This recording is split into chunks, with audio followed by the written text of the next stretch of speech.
Les registres fossiles semblent fournir une autre preuve de la venue d'un déluge.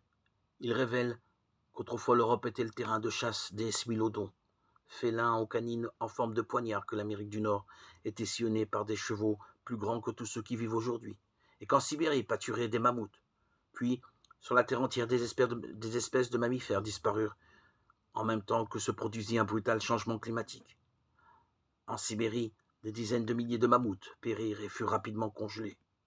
D'après Alfred Wallace, contemporain renommé de Charles Darwin, une destruction sur une aussi large échelle devait avoir pour origine un événement exceptionnel, mondial.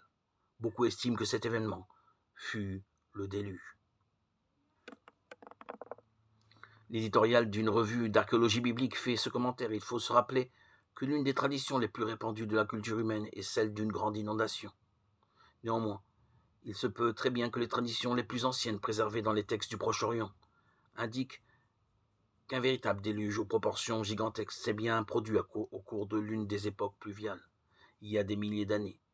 Au cours de ces époques pluviales, la surface terrestre était nettement plus humide qu'elle ne l'est aujourd'hui, et les lacs d'eau douce bien plus étendus. Selon une hypothèse, cette humidité était due à de fortes pluies survenues à la fin des glaciations. Mais on a également avancé qu'à un certain moment, l'extrême humidité de la surface terrestre était consécutive au déluge.